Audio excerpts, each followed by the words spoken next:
Okay, so up to now, well, for section 8.3, I should say, you've learned about some series, some tests to establish convergence or divergence of a series. But those particular tests are for series that have positive terms. What if you had a series where the terms were not all positive? What if they were like alternating from positive, negative, and so forth? Okay, what about that kind of series? Well, that's what section 8.4 is going to deal with. So, you know, we have to expand our knowledge here of series. And again, it says right there that the convergence tests that we've looked at so far apply only to series with positive terms. In this section, we learn how to deal with series whose terms are not necessarily positive. Okay, so we'll start off here talking about an alternating series.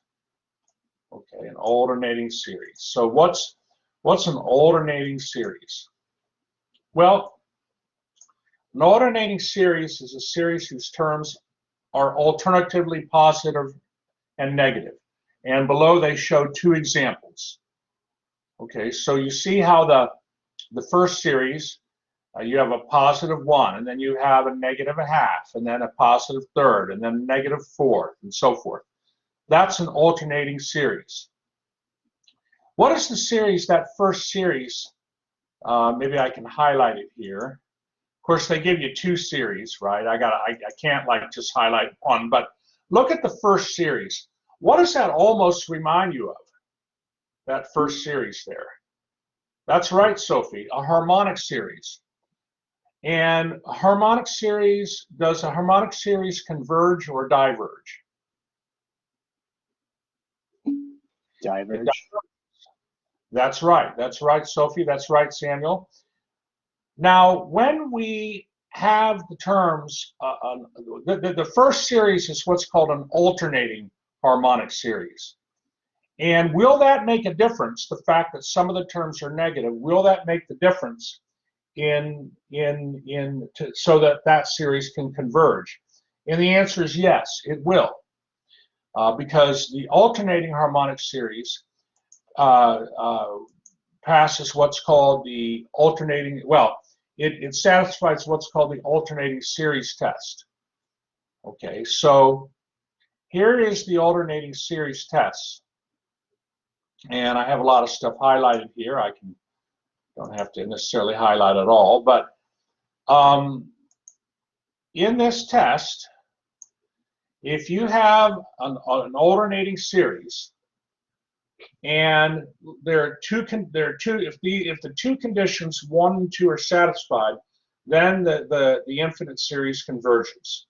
So so like the B1 minus B2 plus B3 minus B4, what they're doing in the like the first condition there, when they say B sub n plus 1 is less than or equal to B sub n, they're just not worrying. They're not like, it's like they're taking the absolute value of all the terms. You know, they're just considering the numbers without like no negatives. Okay, just the numbers themselves with leaving out the negatives. What does the first statement really mean when it says B sub? So look at the series above. Does it make sense how they expanded that series? The terms, you know, B1 minus B2 plus B3 minus B4 plus B5 and so forth. Does that make sense? If you have negative 1 to the n minus 1 power, what would when n equals 1, what is negative 1 to the n minus 1 power equal? It equals negative 1 to what power? Maybe what I'll do, hold on. I better, hold on. Let me go to the whiteboard. Hold on here. Okay, so what I want to do, that alternating series test, I just want to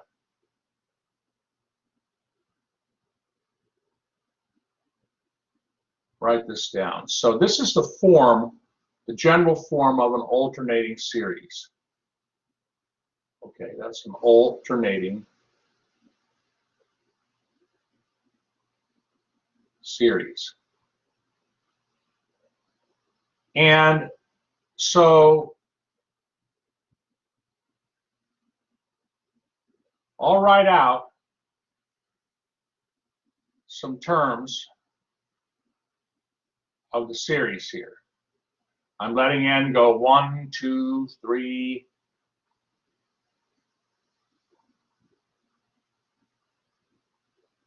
So, you know, I'm putting in n here and n here. And n starts off at 1, 2, and then it goes 2, 3, 4, and it keeps going.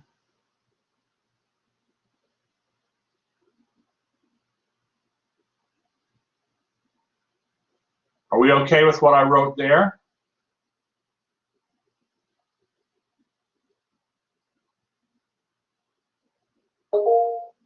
All right, tall's good. All right, so now if I, you know, go ahead and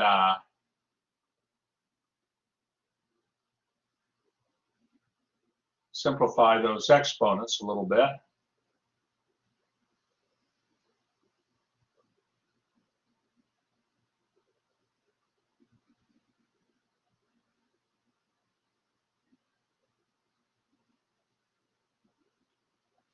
You know, and now, hey, what's negative 1 to the 0th power equal to? 1. 1. Okay, so you got a positive 1 be 1. What's negative 1 to the 1st power equal to?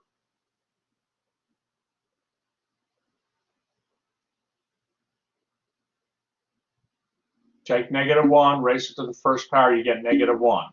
Right, good. Good, Nathan. Good, Jacob. So you got minus b2. What's negative 1 squared equal to?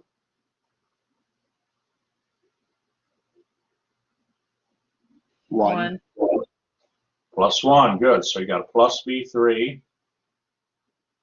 What's negative 1 cubed equal to?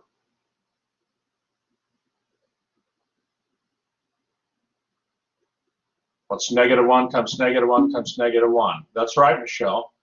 That's negative 1. So we get minus v4. So you see, when they enumerate the series and write out the terms, oh, did I skip v2? Oh my gosh, can you believe that? All right, hang on. Wait. Oh, wait, here it is. No, I didn't. There it is. Thank you. Good catch. Who caught that? Who caught that? Sophie, thank you. I would give, I ought to give students like virtual candy bars or something on this remote learning, you know. You get a virtual candy bar for that.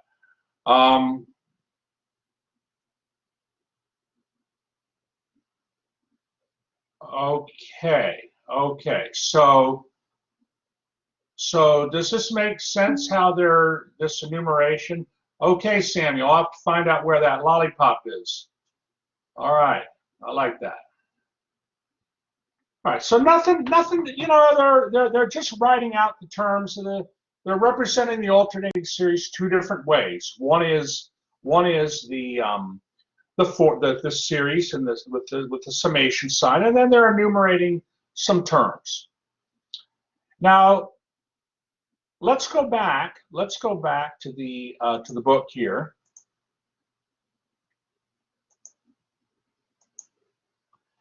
And look at that alternating series test. There it is.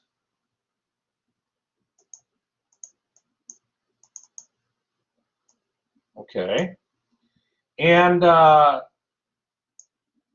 first statement there, when they say b sub n plus 1 is less than or equal to b sub n for all n. Okay, this statement right here. What is that? What in sort of simple terms, what does that mean about the terms? What are ignoring the plus or minus, what are the terms doing? What are the terms doing? That's right, Jacob. They're decreasing. They're decreasing. That's right. So the n plus first term comes after the nth term.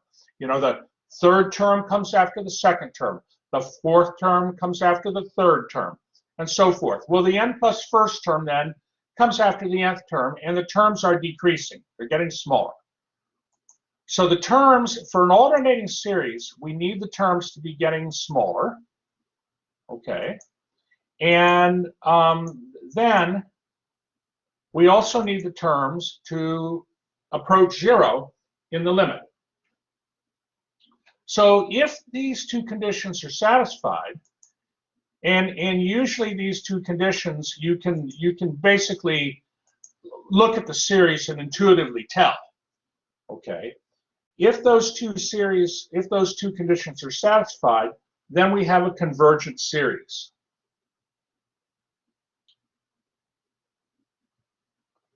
Okay, so that being said, if we look at the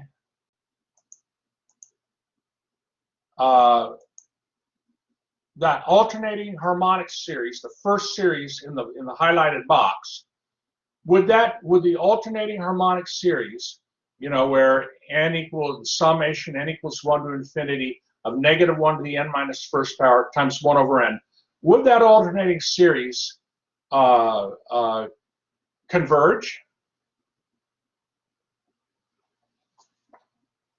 Well, are the terms? It would. That's right. Good, Leping. The terms of the series are decreasing. They are decreasing. You know, ignoring, you know, 1, a half, a third, a fourth, a fifth, a sixth. The terms are decreasing, and the terms are approaching zero. And so it's a true alternating series because of the plus or minus. And that series, I mean, that makes the difference. The harmonic series, where all the terms are positive, will diverge, but the alternating harmonic series, where the terms go back and forth between positive and negative, that series will converge. And you can intuitively see this. They have a nice picture here in Figure 1. What they do is they say, well, let's suppose we were to look at the partial sums. So the biggest term, like from 0 there in Figure 1, the B1 would be some value. So B1 would equal your first partial sum. If you take one term of the series, that's your first partial sum. Then if you take B1 and subtract B2, you know, that's going to bring your sum over to the left on, because you're subtracting B2, it'll bring it over to the second partial sum, S sub 2. But remember, B2 is smaller than B1, so that S sub 2 would say, this is just a graphical image, S2 would, the second partial sum would be there. Then you add B3. Well, B3 is positive, so that increases your third partial sum would be greater than the second partial sum. Then you subtract B sub 4 in Figure 1. Well, then your fourth partial sum would be less than your third partial sum, and you keep doing this. And what's happening to the partial sums? What are they converging to in the picture? Well, look at the little blue. Look at the, yeah, they're converging to S. And S is the sum of the infinite series. You see how it's like this partial sums oscillate back and forth about the true sum S. And so this is a graphical way for you to understand why the alternating series test works. It's just a graphical representation.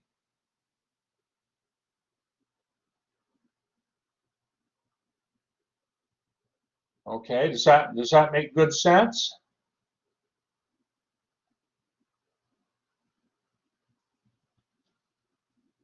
All right. Well, then let's look also now at a few other things in the book, and then we'll get to some examples. So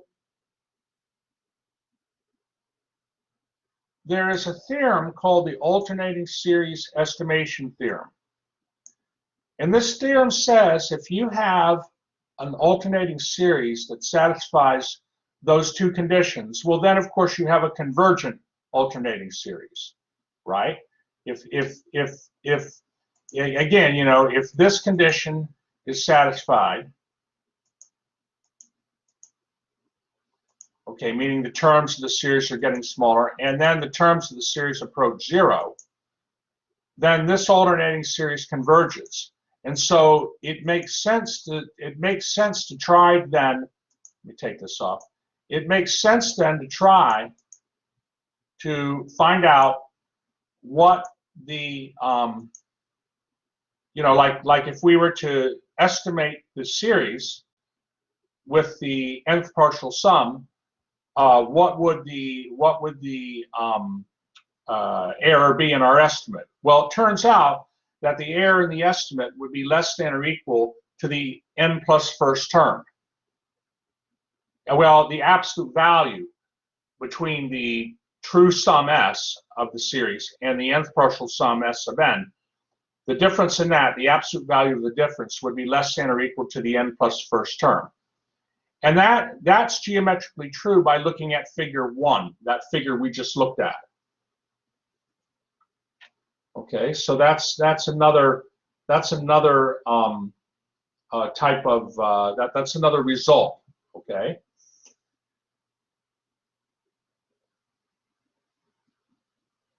Okay, are any questions on that? We'll look at an example with that. All right, let's move on then. Let's move on. So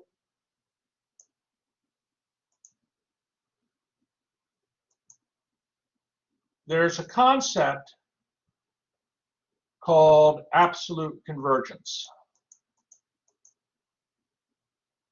Okay. What's absolute convergence mean?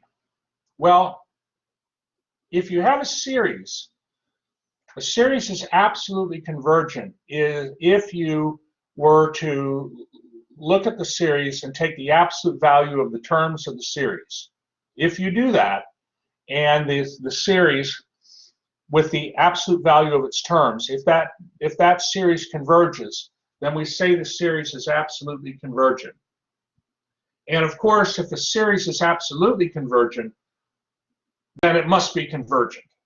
Because a series that converges, when all the, if you take all the positive terms of the series, if you take the, I'm not saying that right. If you take the series and you know,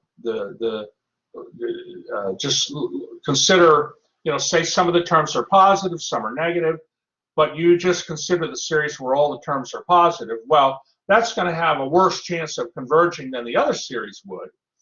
And so if that series converged, then so would your original series. So what that means then is,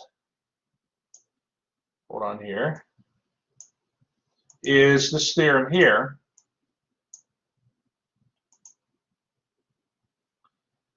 That says if a series is absolutely convergent, then it is convergent.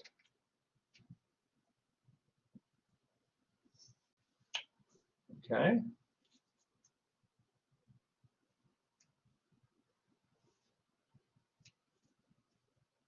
All right.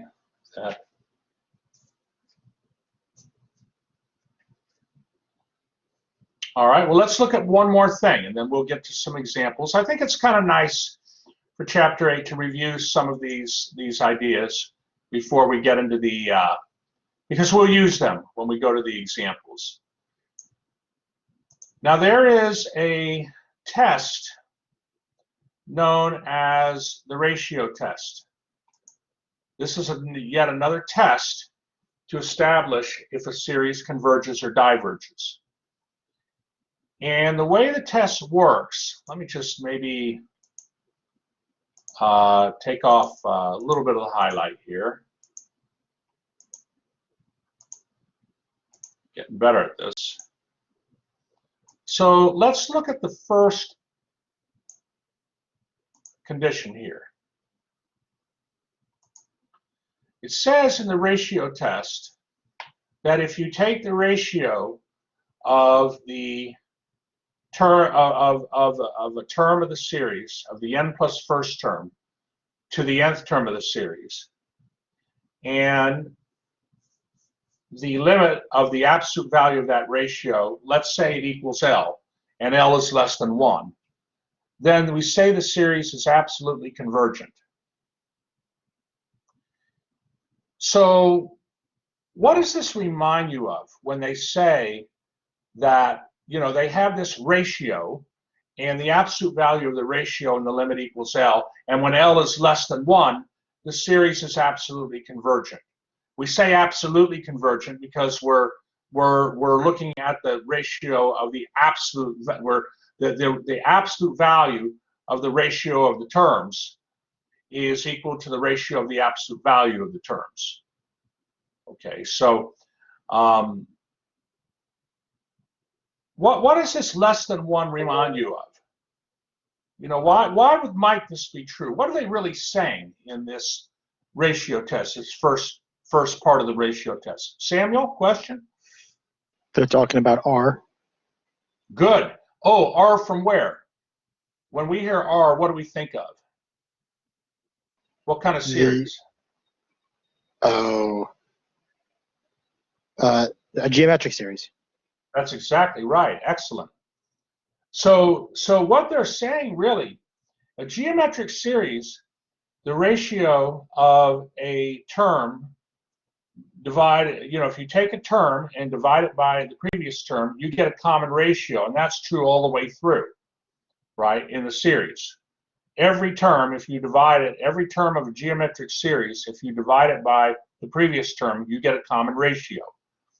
Well, what this is saying in the ratio test is that if the ratio of your terms, if the absolute value of the ratio of your terms equals a limit as n goes to infinity, then that series is behaving eventually like a geometric series. The terms of that series are acting eventually like a geometric series. And if the ratio of the terms is less than 1 eventually, and the ratio of the terms, the limit, it has a limit that's a constant less than 1, you know, that's a geometric, that's a convergent series. Absolutely amazing, but that's what this means. Now, if you look at the second part of the ratio test, if you look at the second part, let's see, am I able to highlight that?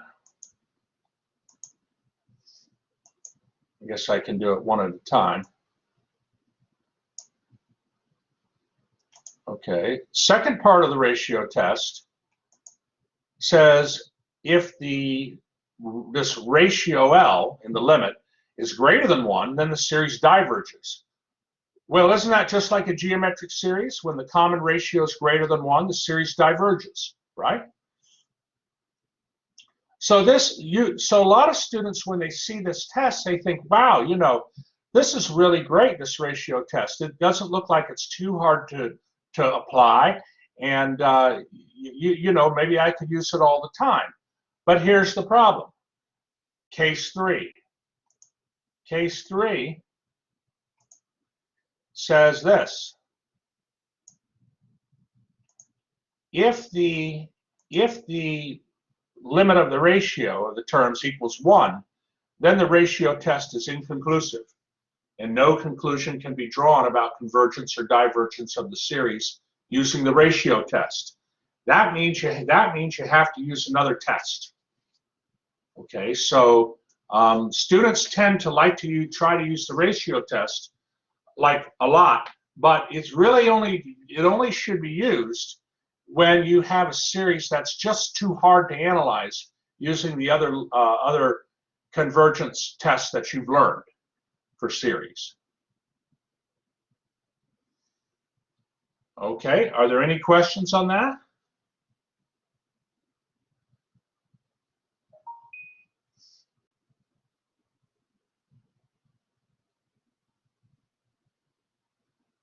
Okay, well then let me go ahead here into section 8.4. And let's look at a few examples.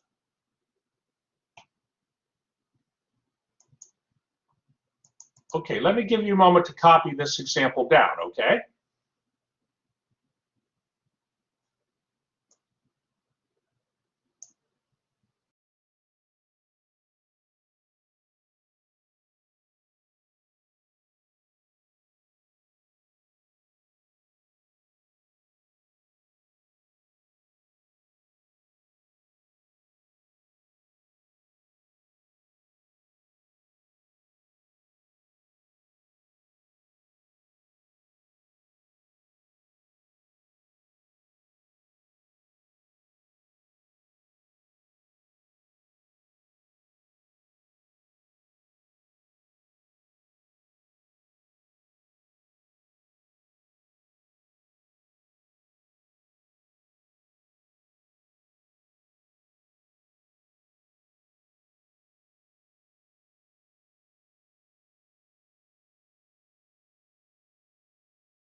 Okay, so, well, what do we have here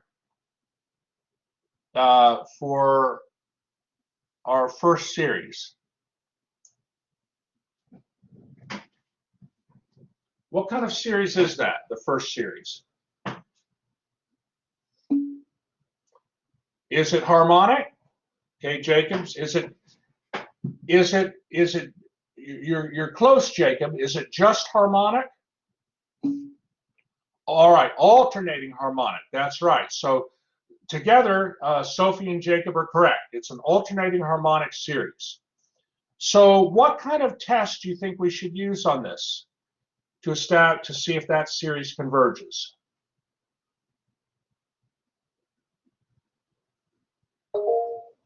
What do you think, Samuel?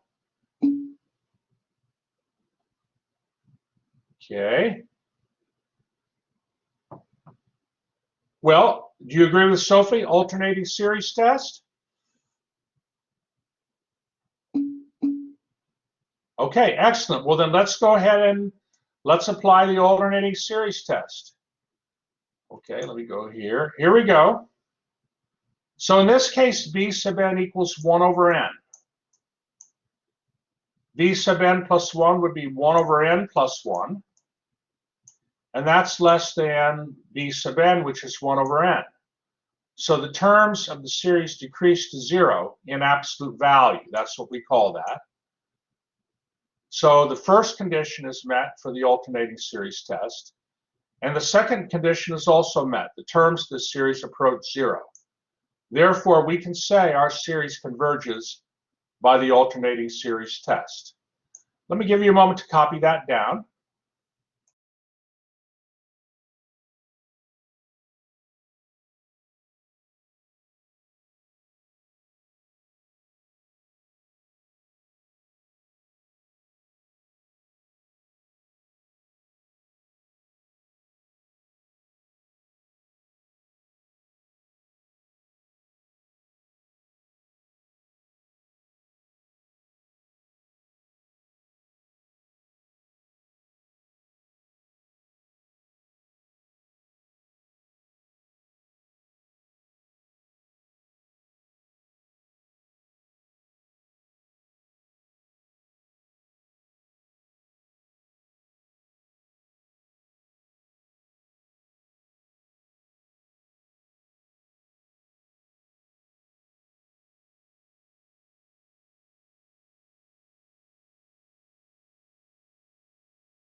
Okay, are there any questions at all?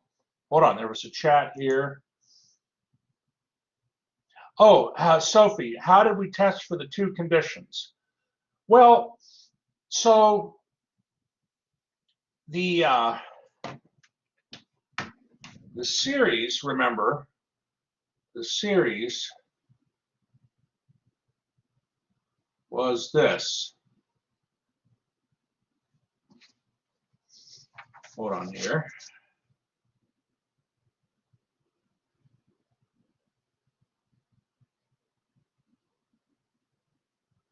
Okay, this was our series.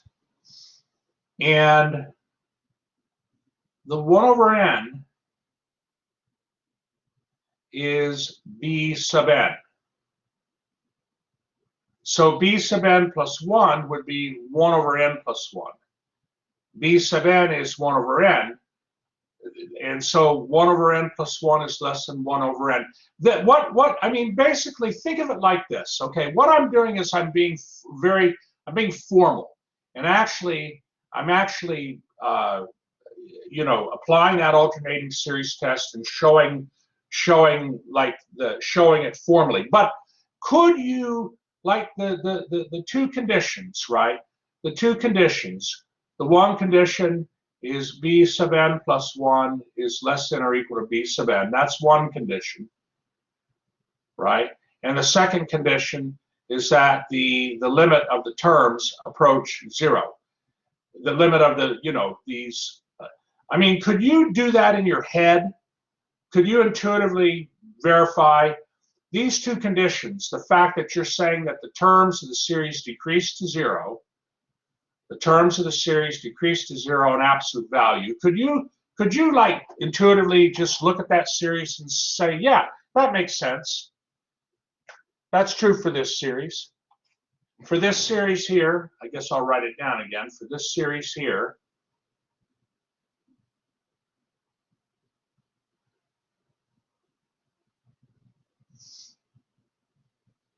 which I wrote this way, the terms of this series decrease. Do they decrease in absolute value? Yeah, they do. Absolute value means just look at this term here. Don't ignore the -1 to the n minus 1 power. Okay, and they decrease to 0, right? So that means that this series converges by the alternating series test. So on the exam next week, I'm going to give you a little flexibility in terms of, for these series, got to be a little careful how I say this. You know, something like this, applying the alternating series test, it is really almost an intuitive thing to do. And maybe I wouldn't expect you to show work for that, to show the alternating series test. I mean, if you're smart enough to see that, yeah, the terms of the series are decreasing in absolute value and they're going to 0, you know, that's, I mean, you know, that isn't too hard to see. Sometimes if we make too much of things, it makes our life harder. And this is something where I think you could just intuitively use the alternating series test, and if you get the right answer, it would be right. Okay, that's something that I might have to think about a little more, but you know. Sophie, does that make sense? Okay, excellent, excellent. Okay, well, let's go to this second series here. Now this series here, the series in B, is this an alternating series as well?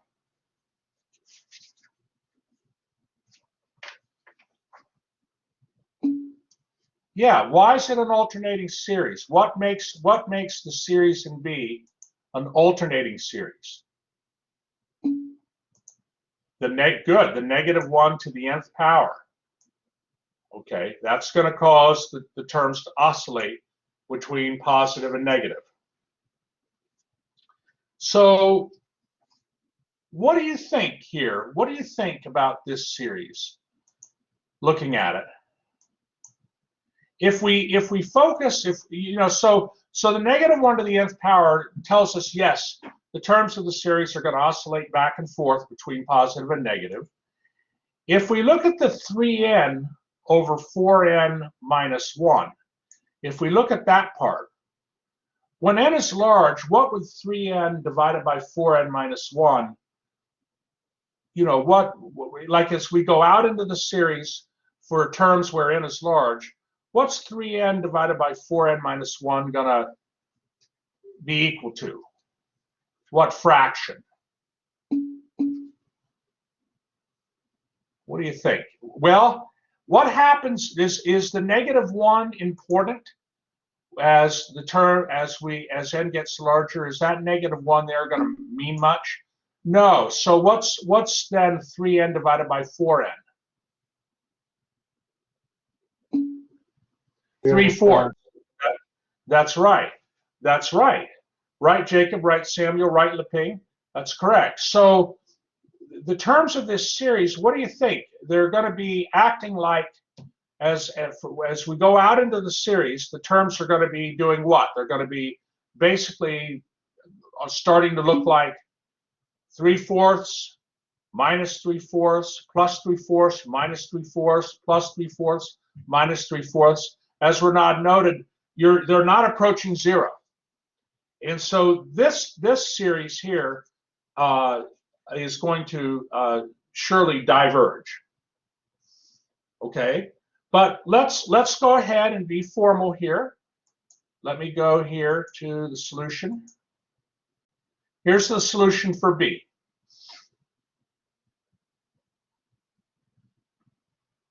Okay, I'll give you a chance to copy it down, and we basically discussed this idea.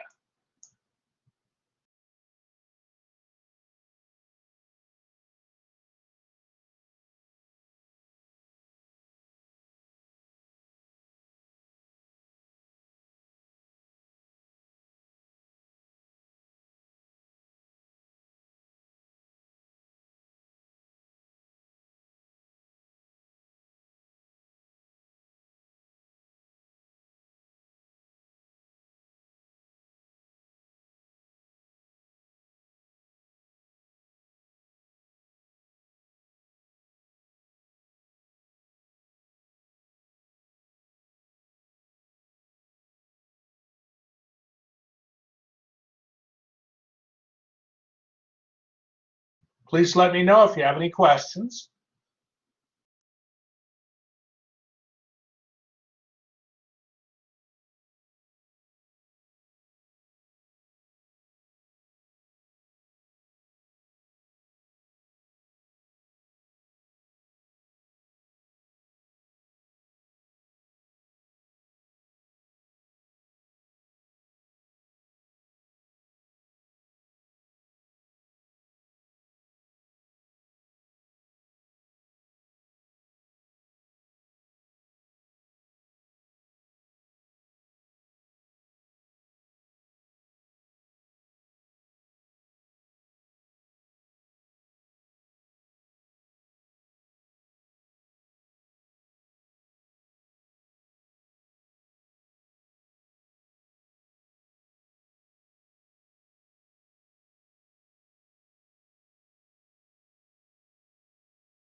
Okay, so as n goes to infinity, like we said, the series behaves approximately like 3/4, minus 3/4, plus 3/4, minus 3/4. The series never settles, you know, it never settles.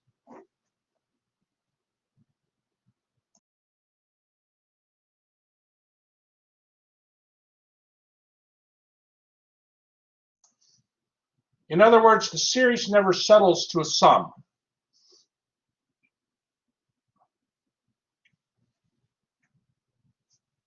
All right.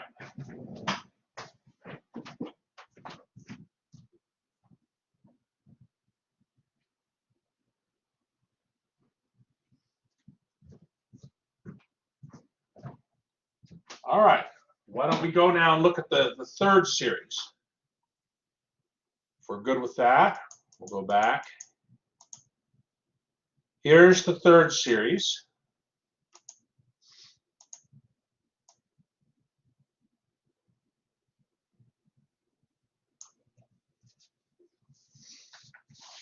Now I see an n squared on the bottom of this series. When you see an n squared on the bottom, what does that remind you of? What kind of series does that remind you of? That's right. Well, a p series. A p series. That's right, Jacob. So so it'd be a p series, Sophie. It's geometric series is different than a p series. I mean, but of course this is not a p series in part C. But so I'm trying to help you develop strategies. Yeah, I'm trying to help you develop strategies to think about whether to show if a series converges or diverges. Because again, in the homework, the problems, like some of the problems in 8.4 are just like, does it converge or diverge? That's all it asks. And you have one chance to get the right answer. So you don't want to answer too quickly. And on the exam, that kind of question, you don't want to answer that kind of multiple choice question too quickly, right? So I'm trying to teach you strategies to help you think about this series. So, okay, all right. Well, let me ask you first, is this series an alternating series?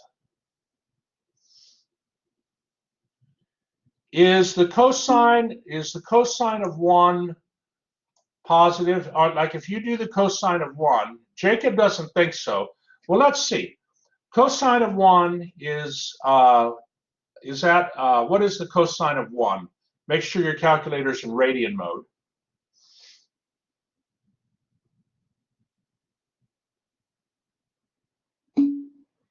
Okay, all right, so it's a positive number, all right?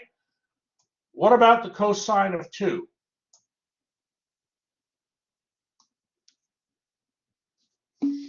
That's a negative number. Okay, so far so good. We have an alternating series so far. What about the cosine of 3? It's negative. Okay, so there goes that. We can't use the alternating series test, right? We can't use that. So, but I'm sort of attracted by this n squared on the bottom. What's making this problem hard? What makes the cosine? All right, well, I'm going to show you how we're going to deal with that cosine. That's right, Renat. The cosine makes that hard. Let's go ahead to the solution.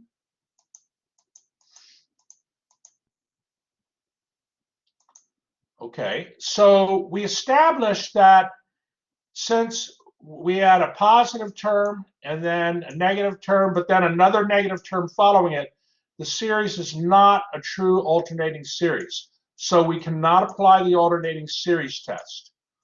What I'm going to do is I want to try to see if that P series can help me. So I'm going to consider the series where I have the absolute value of the cosine over n squared.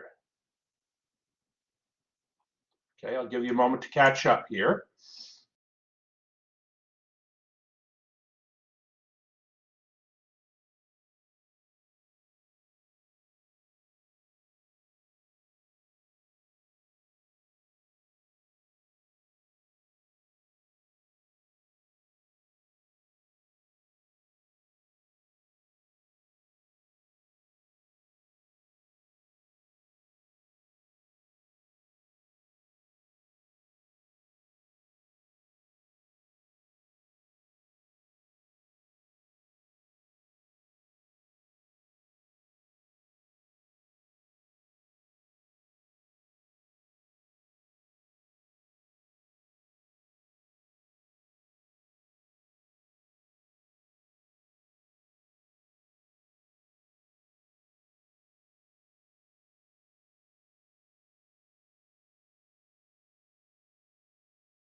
Okay, so we note that the absolute value of the cosine of n over n squared is less than or equal to 1 over n squared. That's sort of cool because, you know, the cosine function, what's the cosine function always bounded between? What values, if you think of the cosine function, what's it always like the function looks like a wave and it goes between -1 and 1. That's right, Renat. And so the cosine of n never is going to be greater than 1. So the absolute value of the cosine of n over n squared would be less than or equal to 1 over n squared. So, well, okay, well, we know that the sum going from n equals 1 to infinity of 1 squared is a convergent P series. So therefore, this series, n equals 1 to infinity of the absolute value of cosine of n over n squared must converge by the comparison test. I mean, certainly we know that. Now, we're not done yet, but let me give you a moment to just catch up here.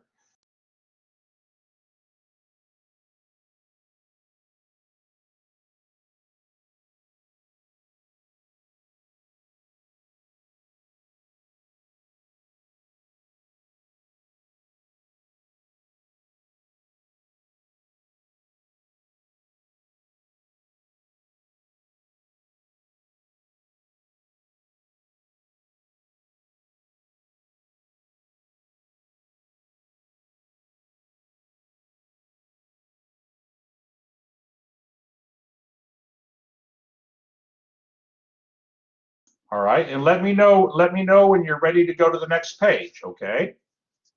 And we'll complete this problem then.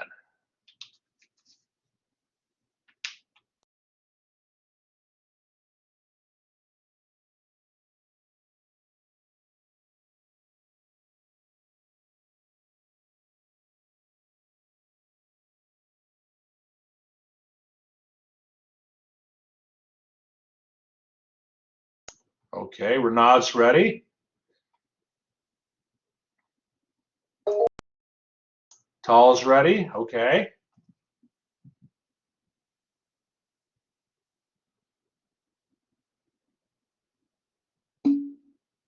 Okay, Jacob's good.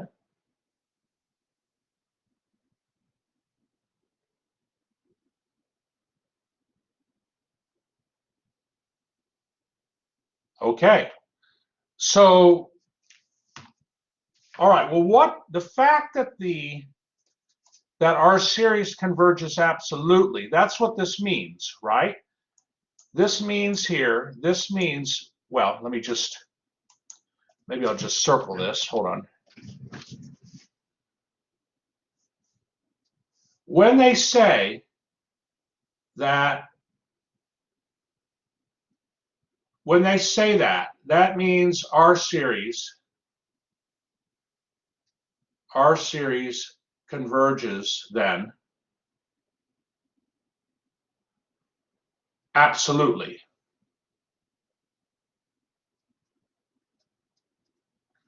And if our series converges absolutely, it's going to converge. So here we finish out the problem.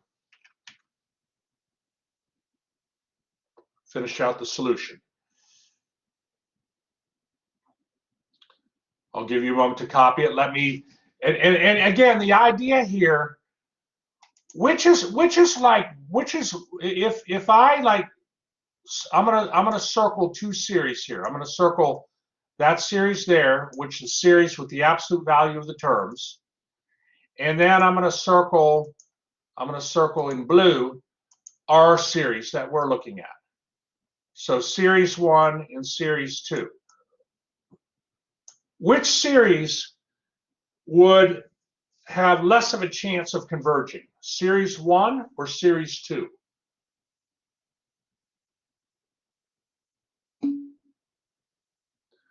Series 1, that's right. Why is that, Renaud? Why is series 1 have less of a chance of converging compared to series 2? Well, I was thinking, I'm not necessarily thinking the values get bigger because, you got that n squared on the bottom, right?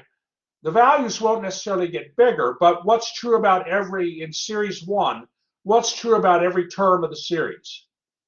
Every term of the series is positive because of the absolute value. That's right, Maria. Excellent. And Jacob agrees. And so that series, well, the second series has a better chance of converging because some of the terms are positive, some of the terms are negative, and they cancel each other out a little bit. So surely, if series 1 converges, where we look at the absolute value of the terms of the series, if that series converges, then surely our series with the absolute value will converge. That's what's called absolute convergence, and it gets us around these kind of nasty kind of series, that are somewhat hard to analyze. Sometimes just taking the absolute value is enough,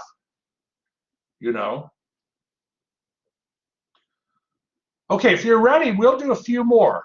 Are you ready for a few more examples? Okay, question, Tal? Oh, Tal's ready, okay. Okay, well then I will, does everybody have this copied down okay?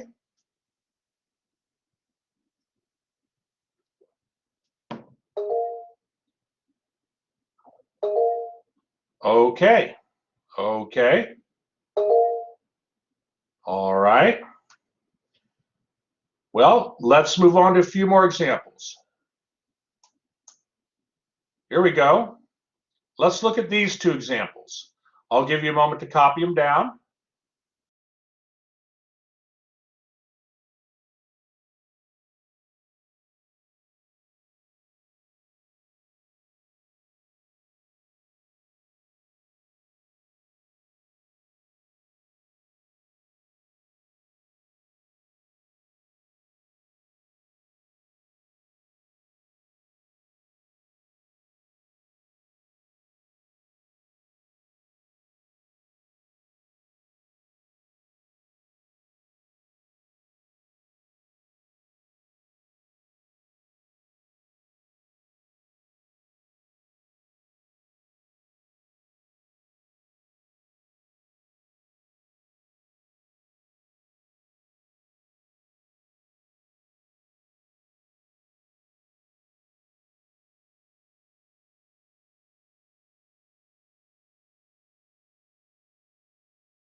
Okay, so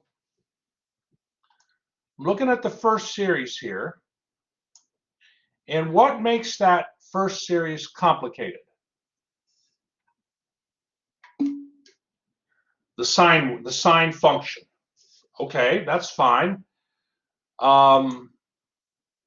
Gee, we have a 4 to the nth power in the denominator. 4 to the nth power in the denominator. What is that? That reminds me of a series.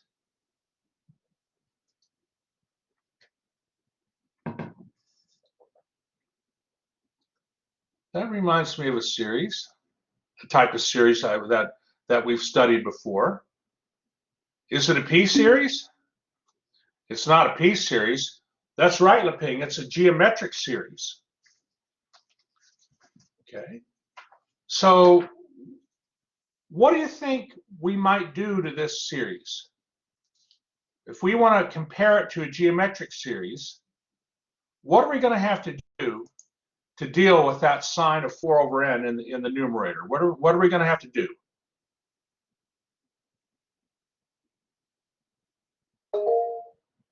What do you think, Samuel? Ratio test. Well, the ratio test actually won't work here. We could try it, but it's not going to work. But a comparison test would work. Sophie's suggesting. So thank you, Samuel, for that offering your answer there. You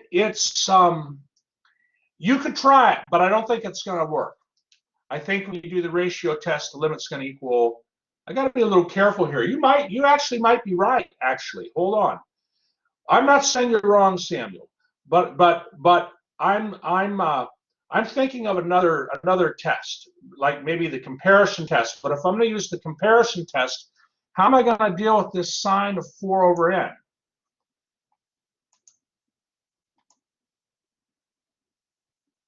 What can I do to deal with that? What did I do in the last problem when I had the cosine function? What did I do? And how did I, so, okay. All right, so let's go to the solution here. Renaud, you're on the right track. Consider the absolute value of the terms of the series. the absolute value of the sine of 4n divided by n. That's less than or equal to 1 over 4 to the nth power, which is 1/4 to the nth power, right? That's 1/4 to the nth power. And we know that the series n equals 1 to infinity of 1/4 to the nth power, we know that that is a convergent geometric series. So therefore, by the convergence test, this series where the terms are, where we have the absolute value of the terms converges, and therefore our series has to converge absolutely, and hence converges. Okay, so that's the kind of work, you know, that you would show for a problem like this. Okay, let me give you a moment to copy it down, and then you let me know if you have any questions. I think I kind of like to kind of go over the solution to give you because it's a natural thing to do, but then of course I have to give you a little time to copy it. Okay.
Okay, are we ready to look at the next series now?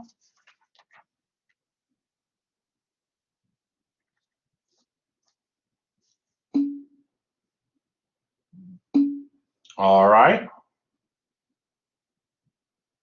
Okay, a few more seconds.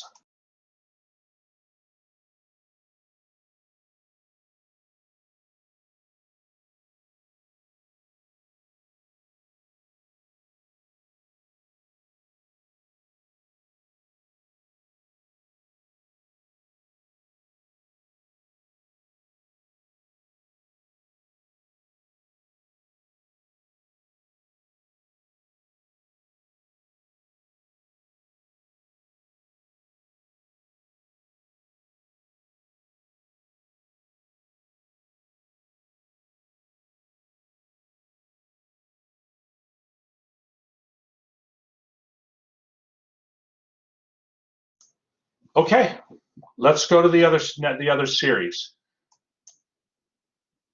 Okay, now, is this an alternating series in B? It's an alternating series. All right. And yes, Samuel? Oh, no, I'm just Oh, you're saying it is. saying Okay, yes. great, great. No problem. Thank you. Thank you.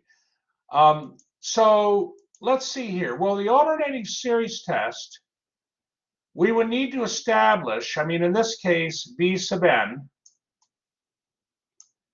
is equal to n cubed over 3 to the nth power, right? Do those terms decrease with n? Is that easy to know?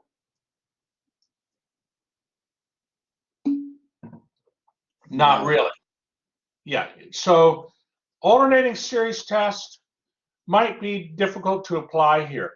This looks like a kind of a tough series to deal with. Better use what kind of test? Samuel, I think it's your favorite test. Ratio. You got it. We're going to use a ratio test on this. We're not going to fool around.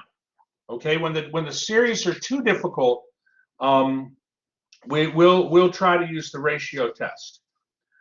Okay, so let me go ahead here and go to the solution. Okay, so for this series, for this particular series, none of the previous tests we learned can be easily used to establish convergence or divergence of this series. Therefore, we're going to use the ratio test. So we define a sub n to be the nth term of the series. And we're going to look at the ratio, the absolute value of the ratio a sub n plus 1 over a sub n. And when we do that, we're going to get this ratio here. Let me give you a moment to catch up here. Let me know if you have any questions.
Okay, so now we're doing the ratio test, and you have a fraction here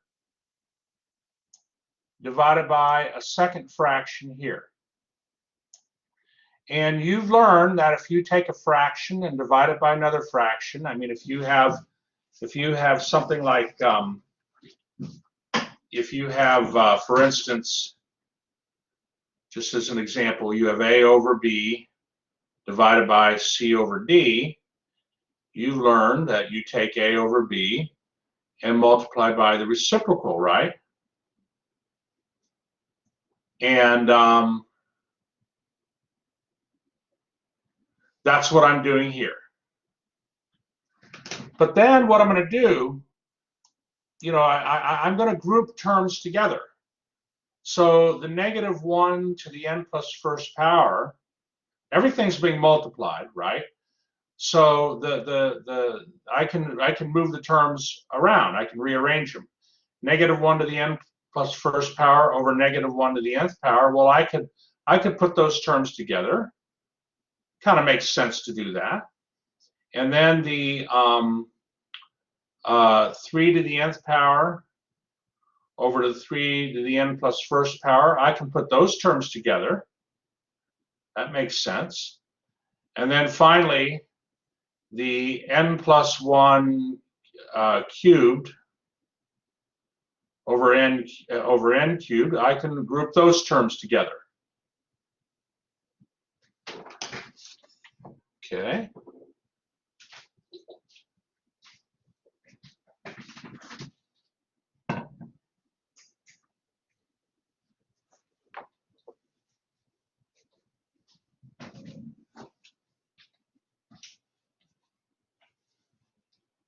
So doing this will make it easier then to find the ratio.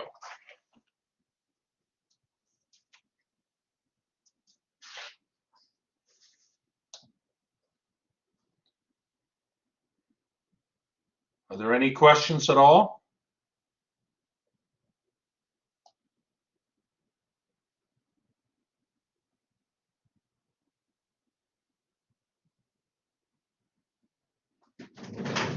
Okay, hang on.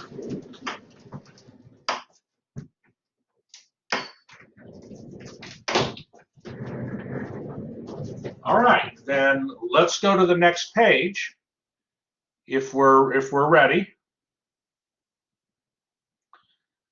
Maybe I'll just ask this question here before we go to the next page.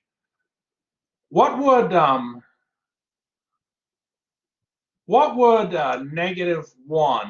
to the n plus 1 divided by -1 to the nth power, what would that reduce to?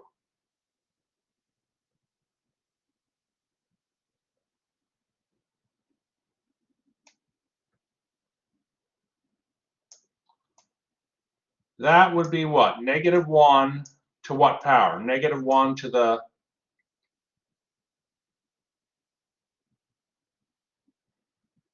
So what? Right, that's right, Sean. Good, good. This here is going to reduce to -1. Yeah, hold on here. Let's try to get this drawn right here. Hold on. Sometimes the stylus is better to use.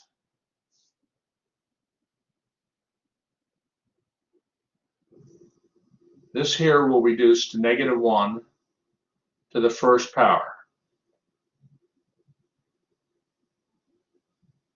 Gosh. Come on now.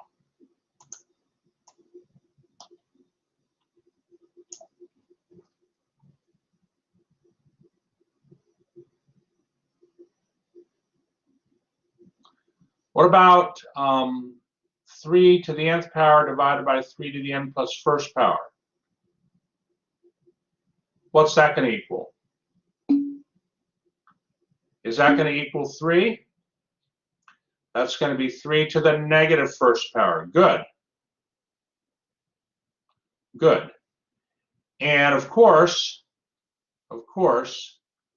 the n plus 1 cubed over n cubed, that is just the same as n plus 1 over n cubed, right? So we're going to take that now and use that to help us find this ratio, the limit of this ratio. So on the next page, here we go. Okay, take a moment to copy it down, then I'll talk about it.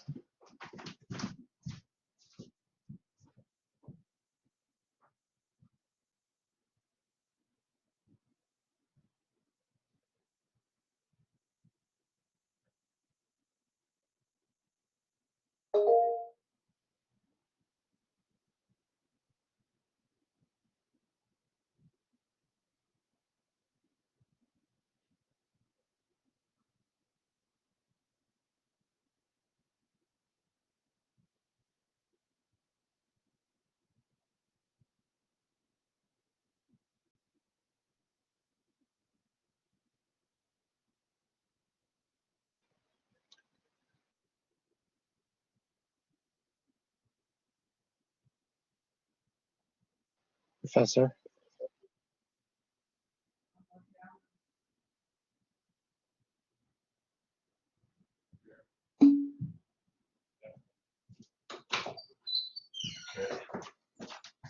Okay. Yes, there's a chat message here. Hold on. There's any questions Yeah, I on have the a algebra? question. Yes, Samuel. Yes, go ahead. Sorry, I had to step away for a minute. Yes. Can you go back to the other slide for a second and explain how you got the -1 to the first and the 3 to the -1? Okay, sure. Okay, let's look here. So let's see here. One moment. So let's focus. I can get it to. Let's focus on this part here. Okay. Now, -1 to the n plus 1 divided by -1 to the n. You have, what's your base? What's your base here? -1. Okay, so, and we have exponents. So what's the rule when we divide? What do we do with the exponents?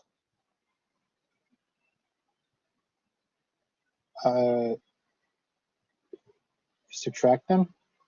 That's right. That's right.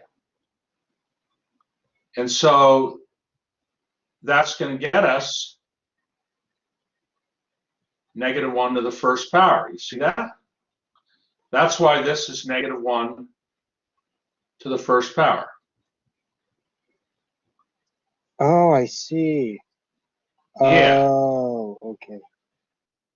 And then 3 to the n, or power over 3 to the n plus 1 power, is equal to 3 to the n minus n plus 1,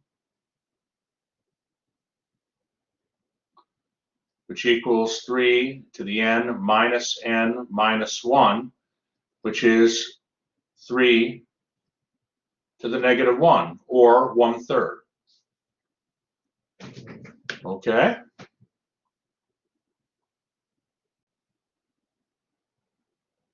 Feeling a little better? Yes. All right. All right. Well, that being said now, so we end up, of course, n,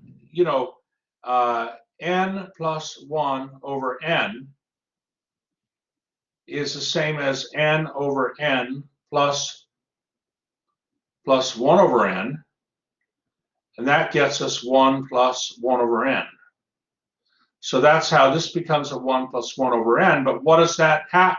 So as n goes to infinity, what does this approach? That's what this arrow means. With this arrow means, what limit does it go to? What limit does it go to?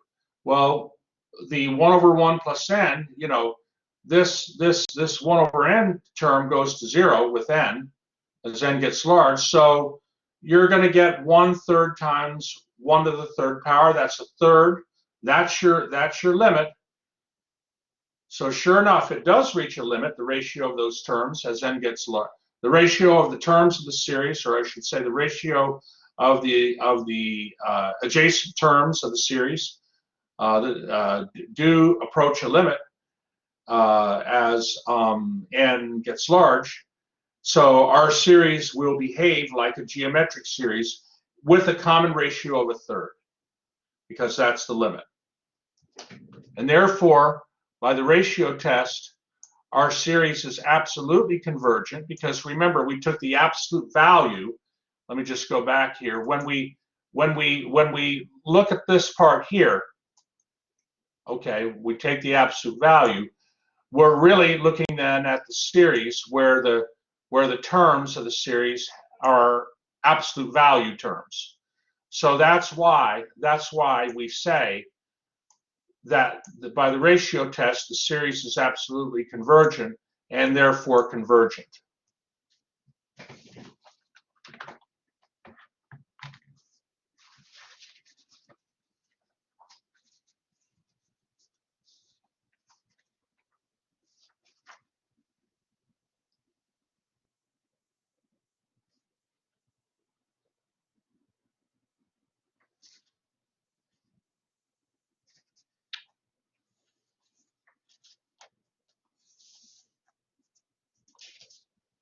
Okay, let me know if are there any questions on this one?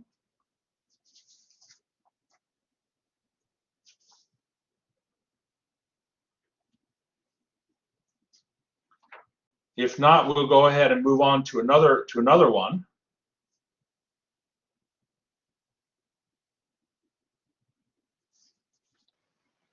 Wait, not yet. Okay.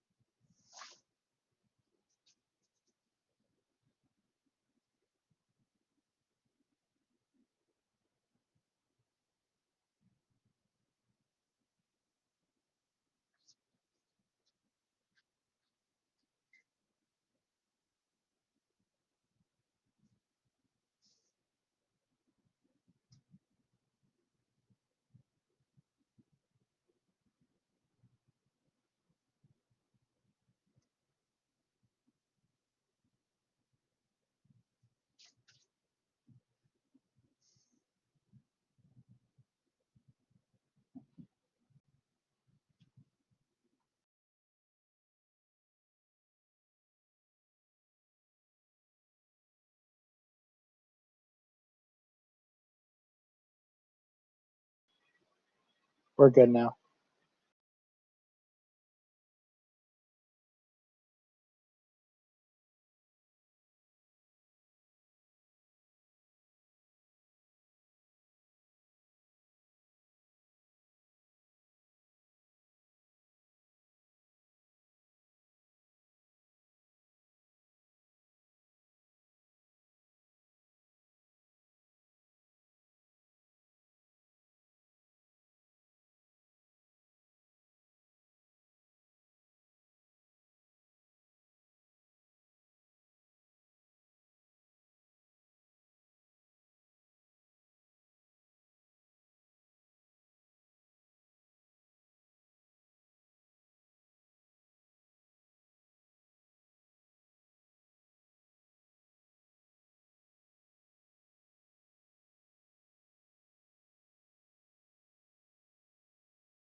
Give me just 1 minute, class.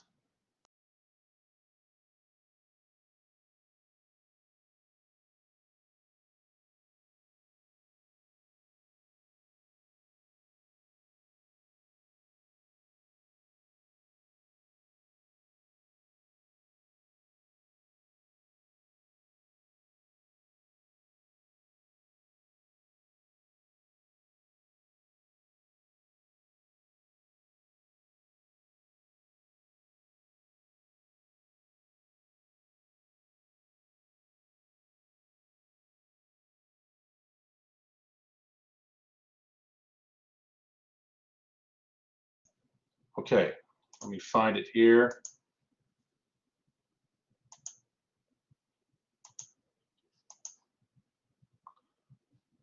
Okay, so the alternating series estimation theorem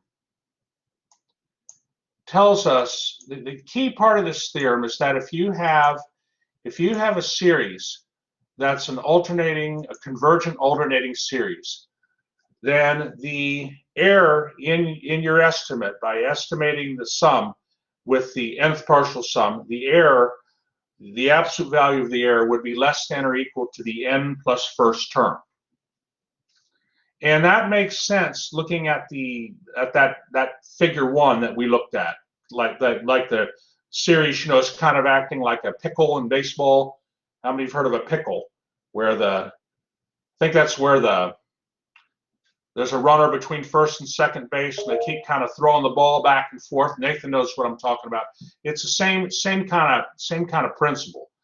All right, good. We got some baseball fans here. Good. So they want us to use, in this example 4, they want us to use the alternating series estimation theorem to find the sum of this series correct to 3 decimal places. The series n equals 0 to infinity of -1 to the nth power over n factorial. Now this series clearly satisfies the conditions of the alternating series test. It is going to be a convergent series. The terms of the series are decreasing in absolute value to 0. Okay, so what we do is we say, okay, and they mention this, right off the bat. They mention that. But let's get to where we, get to the series here. So what they do is they write out some terms of the series. They write out actually the first 8 terms of the series. Yes, question, Samuel? What is this? What is the series that we're trying to solve here? The series is this one right here. Okay, thank you. Sure. We want to estimate that to 3 decimal places. And notice the series starts at n equals 0, not infinity. It starts at n equals 0. That's okay. That's no big deal. 0 factorial equals 1, and so there's a factorial in the bottom. Okay, so, but 0 factorial is defined. So what they do is they say, okay, well let's write out, to get a feel for how many terms we'll need in our approximation. Let's write out the first few terms of the series. And so they have, 1 over 0 factorial, minus 1 over 1 factorial, plus 1 over 2 factorial, minus 1 over 3 factorial, and so forth. Now, how many terms of the series do you see there? How many terms do they write out?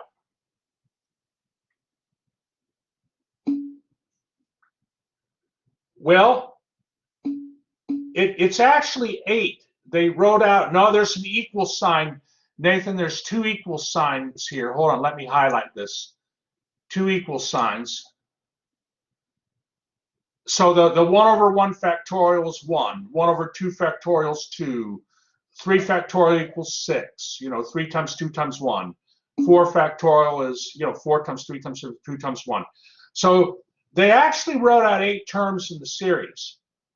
But because the first term started at n equals 0, they're calling the 8th term b sub 7, which I think is a little confusing, to be honest.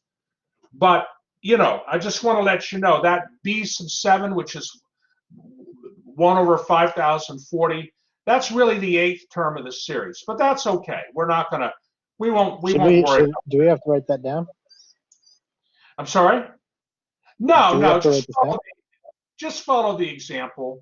It isn't really that critical. But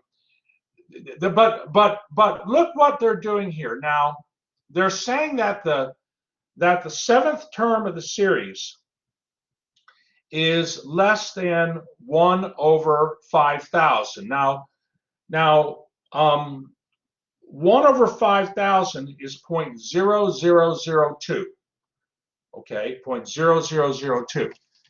Now, what I would do is, if I were saying correct to 3 decimal places, let me just see here. Hold on here.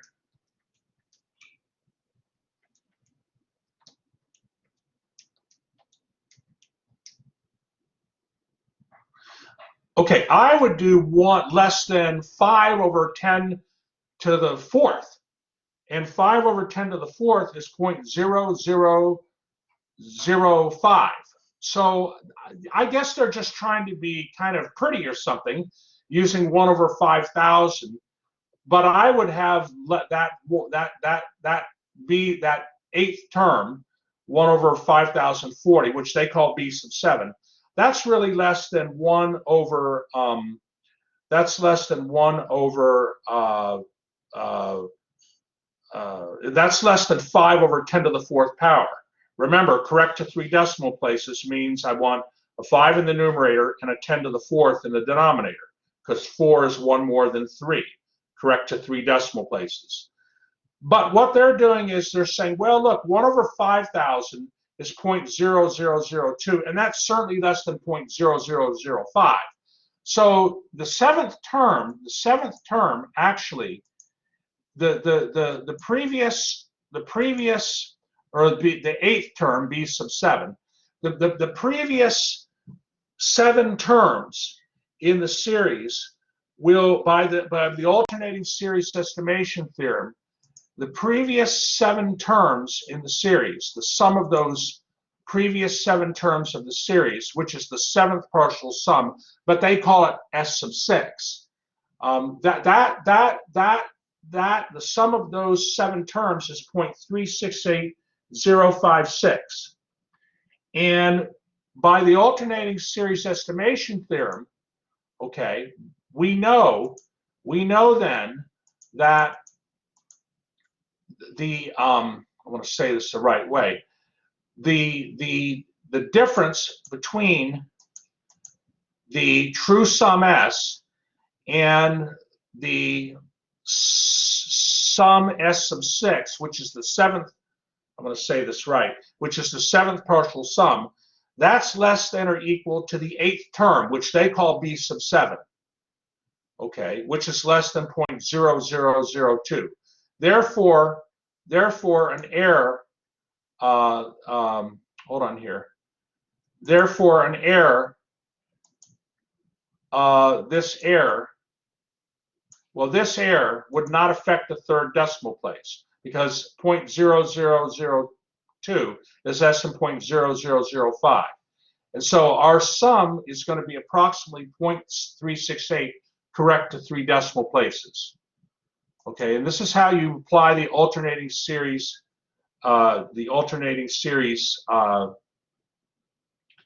estimation theorem. You're going to have in your homework, you will have like some watch it videos to help you with this, but I just wanted to go over it to give you a little feel for it. Are there any questions in general?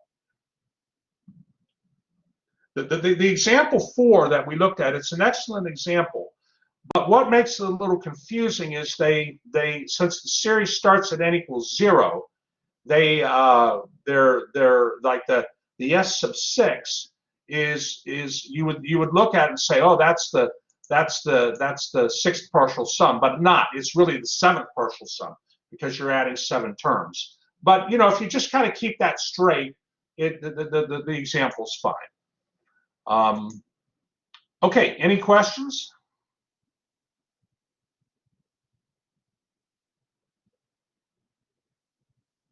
Okay, let me stop the recording.